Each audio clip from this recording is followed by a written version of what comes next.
from Monday to Friday at 9:30 p.m. Don't forget to subscribe and put notification on. Are you ready for some great news? I'm Christine Mundwa. And I am Eddie Micah Jr. with the brand new DW News Africa, The show that tackles the issues shaping the continent. now with more time to offer an in-depth look at all the trends that matter to you. What's making the headlines and what's behind them? We're on the streets to give you in-depth reports and insights. DW News Africa.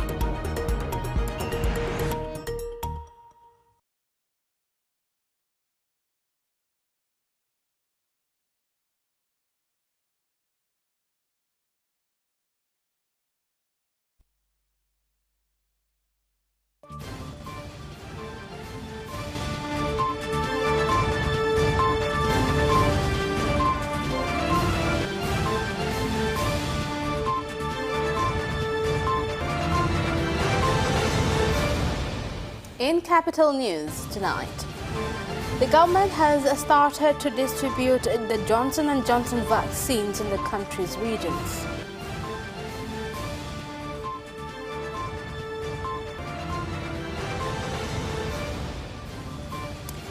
The government receives a new Bombardier Dash 8 Q400 plane.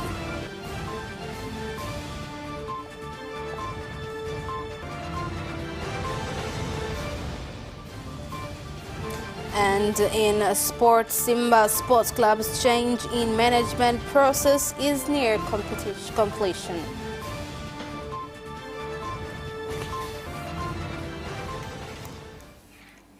Good evening, this is Capital News at 9:30. My name is Khadija Zimbwe. First, the national news.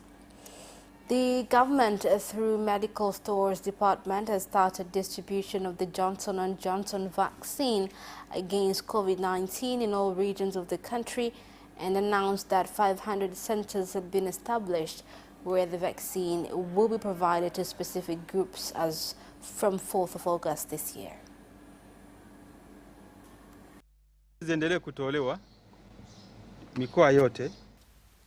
When a person is willing to take the vaccine, this should be considered. The three groups that I have mentioned, which include health worker, someone who's aged 50 and above, or they have chronic diseases, so that he or she can qualify to get the vaccine. From 27th to 29th of July, we have distributed 3,400 doses, including the ones that were used on the day that the vaccination drive was launched by President Samia Suluhu Hassan. Tanzania, mama yetu Samia Suluhu Hassan, siku ya uzinduzi wa kitaifa. The Ministry of Health, Community Development and the Elderly and Children has started to provide public education on the importance of the Johnson & Johnson COVID-19 vaccine and urge citizens to ignore false information on the vaccine being disseminated by people who are not experts and have no scientific proof. Ni chanjo pekee ambayo imeorodheshwa na Shirika la Afya Duniani ambayo mtu anachomwa mara moja na kutengeneza kinga mwili za kutosha na kujilinda. Mbili, chanjo ambazo zinatumia ubebaji wa vibebeo vya adenovirus kama hii ya Janssen ni chanjo ambayo inaweza kuhifadhika katika jokofu la kawaida, yani friji la kawaida. Cha kwanza nachoona mimi umuhimu wa kutoa elimu katika chanjo itasaidia ile kuondokana na uvumishi wa maneno yani ambayo sio mazuri kuhusu chanjo. Wengine wanaanza kusema sijui chanjo, ukishachanja tu baada ya siku moja unakufa. The President of the United Republic of Tanzania, Samia Suluhu Hassan, has led the reception of the Air Tanzania Company Limited's new Bombardier Dash 8 Q400 plane, which landed today at Julius Nyerere International Airport in Dar es Salaam. Now, speaking at the occasion, President Samia Suluhu Hassan said that the government is determined to improve air transport in order to speed up economic growth and tourism in the country. Yani ground handling and in-flight catering services. Currently, our airline is capable of doing regular maintenance, which includes changing of engines of Airbus 2020-300, Boeing 787-8 Dreamliner. These moves will contribute to reducing expenditure. By doing so, our officers will not only service our planes, but also service other planes, which in return will be another source of revenue. I'm happy from the list of pilots. 4 of them are women, and 3 more are expected to join the team.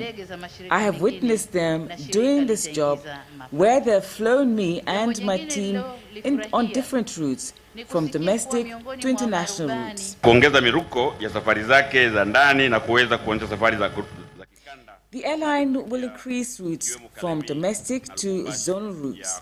Honorable President, Lubumbashi routes are very important because they will improve trade relations between Tanzania and DRC.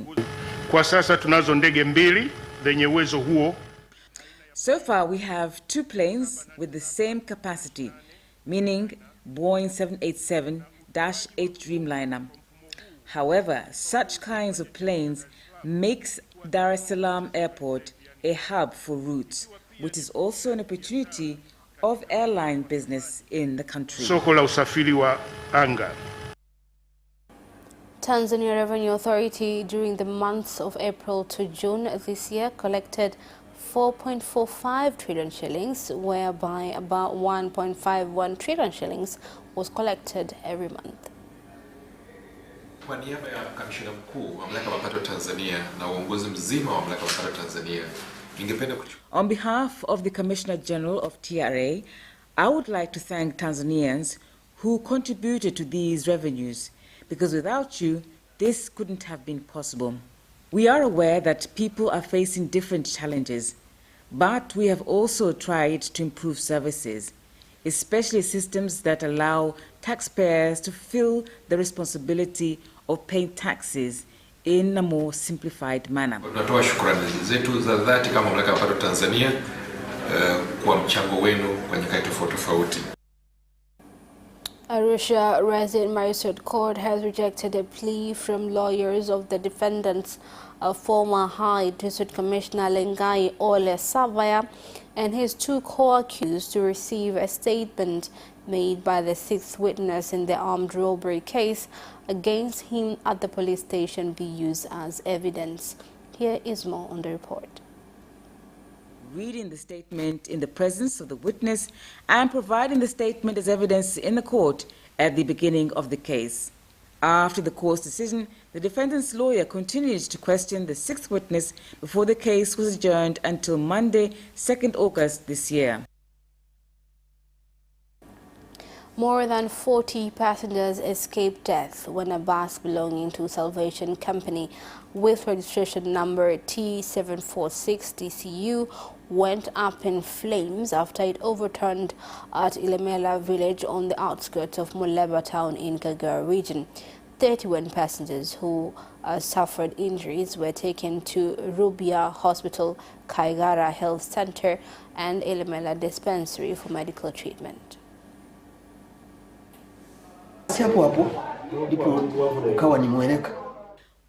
When the bus overturned, I couldn't understand what had happened. All I remember is that I found my hand stuck in a chair. From preliminary investigations done, the bus had not less than 40 passengers. During the rescue efforts, no one was lost their lives. Everyone was rescued on time.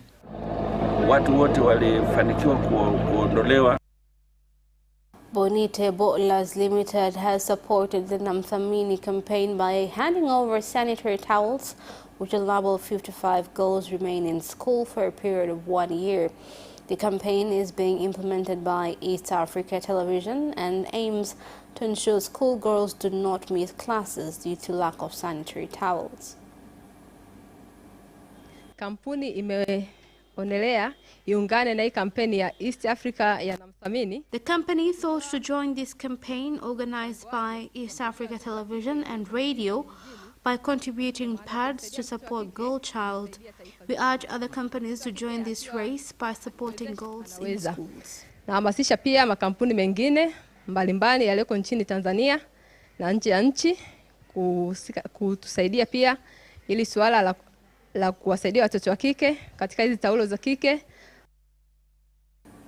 The government has agreed to a request made by Tanzanite small miners to allow unpolished minerals below 2 grams to be transported out of the country as preparations are underway to get mineral refinery plants and experts. Yale madini ya gramu 2. 2 grams and below minerals are allowed to be transported according to value addition guidelines. All we want is traders to be willing to bring in machines and experts from outside the country, where the government is ready to cooperate so that even the 2-gram minerals must be refined in the country. Na wataalamu kutoka nje na serikali iko tayari kutoa ushirikiano wote. And that is the end of national news. International news follows shortly after the break. Be right back. Are you ready for some great news? I'm Christine Mundwa. And I am Eddie Micah Jr. with the brand new DW News Africa, The show that tackles the issues shaping the continent. now with more time to offer an in-depth look at all the trends that matter to you. What's making the headlines and what's behind them? We're on the streets to give you in-depth reports and insights. DW News Africa.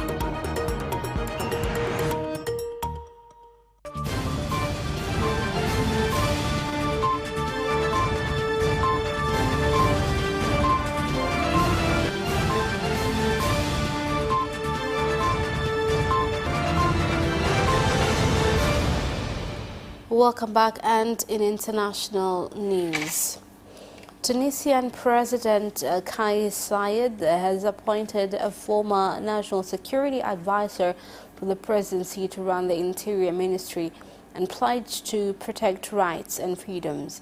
Here's more on the report. The President announced Rida Garcelo's nomination on Thursday, just as Saied, who has spoken of imminent dangers to the northern African country, came under increasing international and domestic pressure to form a new government. On Sunday, the president invoked a national emergency to seize control of the government, dismissing the prime minister and freezing the parliament. Tunisians are awaiting the appointment of a new prime minister and the announcement of a roadmap to find a way out of the crisis. The government in Kenya has extended the daily 10 p.m. to 4 a.m. curfew indefinitely to curb the spread of the COVID-19 in the country. In an update on COVID-19 containment measures in the country, Health Cabinet Secretary Mutahi Kagwe on Friday stated infections from the Delta variant have spread across the country. The Nairobi hospitals are stretched to a limit. And the truth of the matter is that if you fall sick today within this country, within this county, you are very unlikely to get a hospital bed. And it is good to call a spade instead of a big spoon, because the truth of the matter is that we are sitting between a difficult situation, we are sitting in difficult times, we are increasing the ICU capacity. We are increasing the ICU capacity in KU, in Kenyatta National Hospital.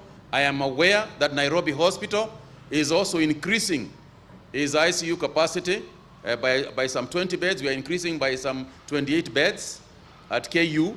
But the truth of the matter is that unless we can contain it at this level, unless we can stop the transmission right now, then it is possible that our health system is going to be overwhelmed. Japan has expanded the state of emergency to 3 prefectures near Olympic host Tokyo and the western prefectures of Osaka as COVID-19 cases spike in the capital and around the country, overshadowing the Summer Games. Here's more on the report. Minister Yoshihide Suga called on the citizens to watch the Olympics at home at a news conference announcing the extension of the coronavirus restrictions in several areas on Friday as the Delta variant drives infection numbers to records high. Emergency measures already in place in Tokyo will be extended until the end of August after the Olympics and well into the Paralympic Games, which start on August 24th. Tokyo has reported a record increase in cases for the 3 days in a row, including 3,865 on Thursday and 3,300 on Friday. The cases have doubled since last week, although officials say the surge is unrelated to the Olympics. The International Transporters Association in Burundi has received COVID-19 testing equipment worth more than $29,000 from the Central Corridor Transit Support Facilitation Agency. The support will enable drivers get tested and save time spent in long queues waiting to get tested. Tunaelewa ya kwamba COVID-19 has brought many challenges, especially in business activities.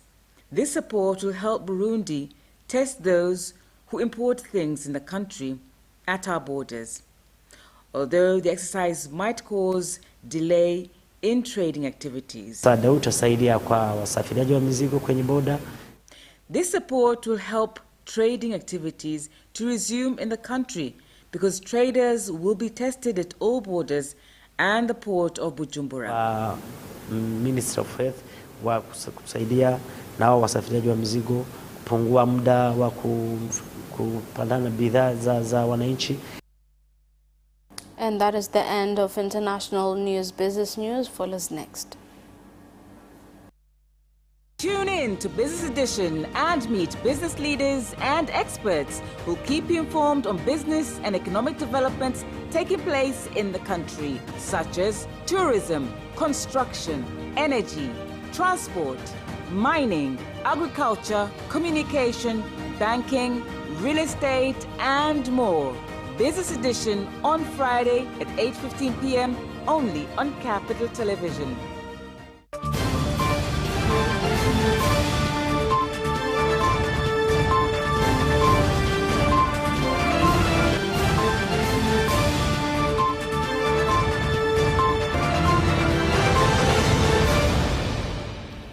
Welcome back, and in business news.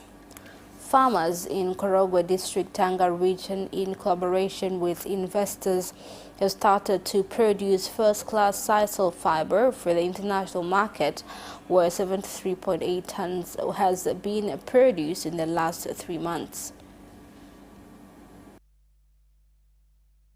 2020 grade ya 3L kuna wakati haikuwepo, hata hapa Mwele haikuwepo, kule Magoma haikuwepo, lakini tunazungumza sasa katika uzalishaji wetu sisi tumeweza kuzalisha hiyo grade ya 3L ambayo ni grade ya juu, inaenda kumuongezea thamani mkulima katika kilimo chake. Kwa asilimia kama 3 ya uzalishaji wetu imeenda katika 3L. Tumezalisha takribani tani 73.8 katika kipindi cha hiyo miezi 4 cha 3L, na asilimia kubwa ya hiyo 3L imetoka katika shamba la Magungu. A graphite processing plant in Kwamsisi in Handeni District, Tanga region is expected to start production this month after completion of construction work, where more than 3,500 tons of graphite is expected to be produced in a month.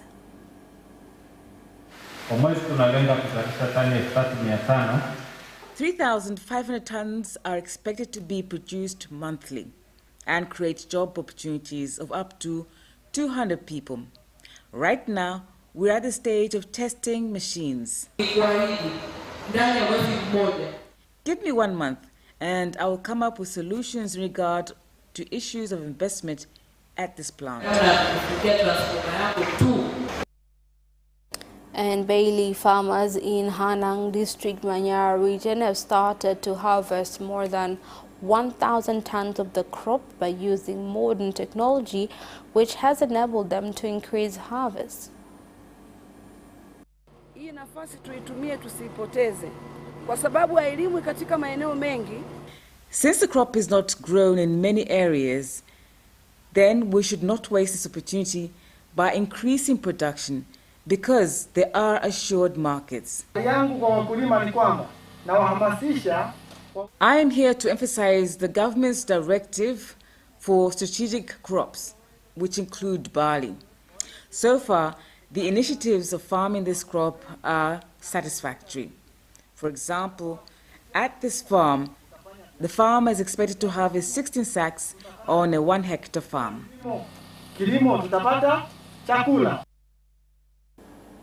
And that is the end of business news. Sports news follows shortly after the break. Away first time, good start from Bolt. Bolt leading a moment and going away. Gay trying to go with him and he's going to be dragged through the second place, but he's going to win it by 2 meters. Away first time, good start from Bolt. Bolt leading a moment and going away. Gay trying to go with him and he's going to be dragged through the second place, but he's going to win it by 2 meters.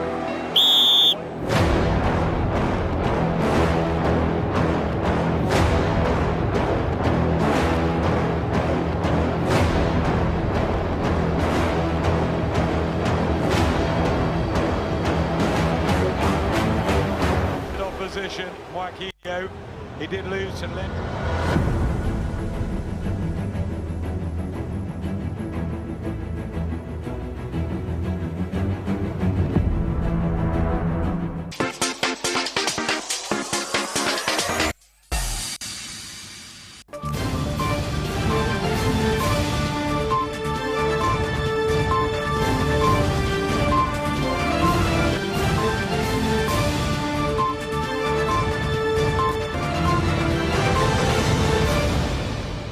Welcome back, and in sports news.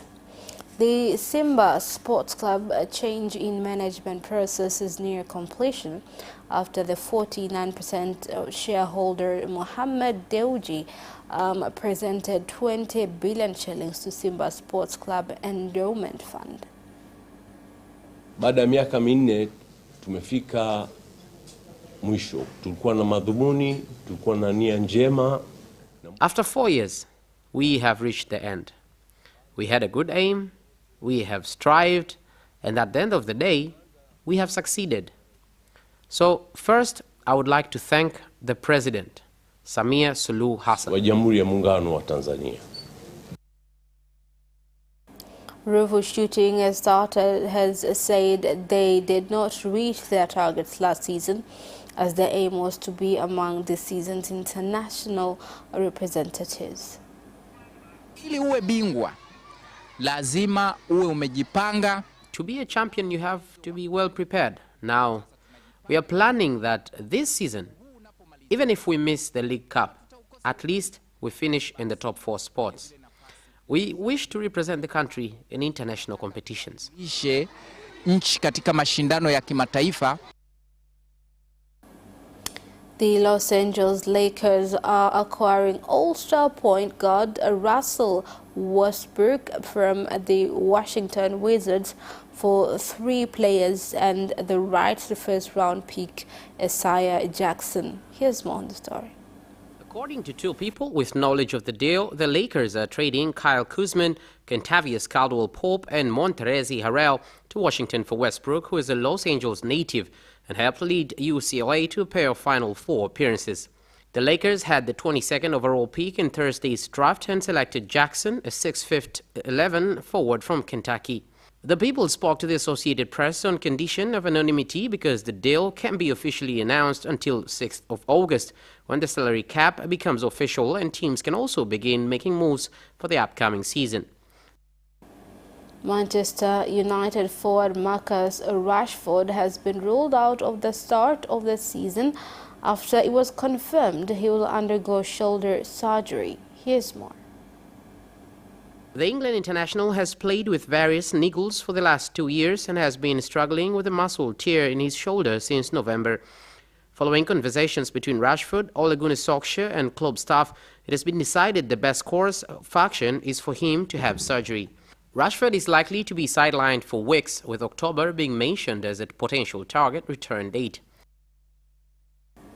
Juventus are entering into a third round of talks with Sassuolo regarding a deal for Euro 2020 winner Emanuel Locatelli. Here's more. Just one offer so far, back on July 16th. Juve were looking to take Locatelli on a 2-year loan with an obligation to buy, with it suggested that Sassuolo could be compensated with Radu Dragusin included in the deal. That offer was deemed to be unacceptable, leaving a door open for Arsenal to join the bidding. Patience has been in order for the Bianconeri as they look to secure the services of the Italian international midfielder. No agreement has been reached as yet amid competition for the 23-year-old signature from the Premier League, but further discussions are being held on Friday. And that's sport item and our news bulletin for tonight. My name is Karija Zimbwe. Thank you for watching and good night.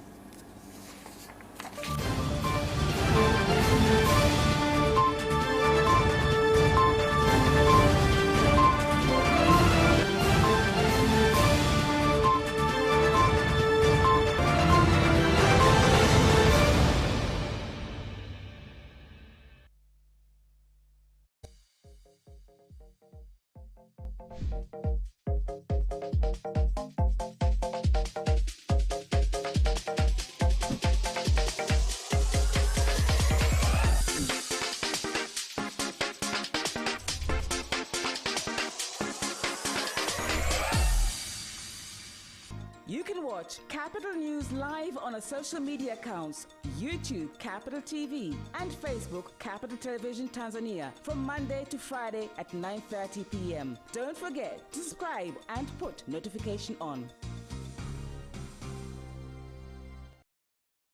Ule msimu wa 88 ndio huu. Vituo vyako bora vya ITV, Radio 1, Capital Radio na Capital Television tunakuletea ofa kabambe. Pata fursa ya kutangaza nasi kwa bei ya punguzo kabisa. Nunua matangazo manne ya sekunde 30 kwa upande wa television kwa shilingi 500 na kwa upande wa radio matangazo madogo madogo, yani casual advert manne kwa shilingi 100. Ofa hii ya msimu wa 88 pia inahusisha vipindi vya dakika 5 na 10 kwenye TV na Brand Talk kwenye radio. Kwa maelezo zaidi, wasiliana na idara ya masoko kwa simu namba 0658777144 au 0676777147. Changamkia ofa hii, kwani mwisho wake ni tarehe 15 mwezi wa 8 2021. Vigezo na masharti kuzingatiwa. Jinsi korona inavyoenea: kukohoa au kupiga chafya bila kufunika pua na mdomo, kugusana au kupeana mikono na mtu mwenye virusi vya ugonjwa huo na kisha kujigusa macho, pua au mdomo, kugusa vitu au nyuso za vitu vyenye virusi vya korona, mfano nguo, funguo, vitasa na kisha kujigusa macho, pua au mdomo. Kwa maelezo na ushauri piga simu namba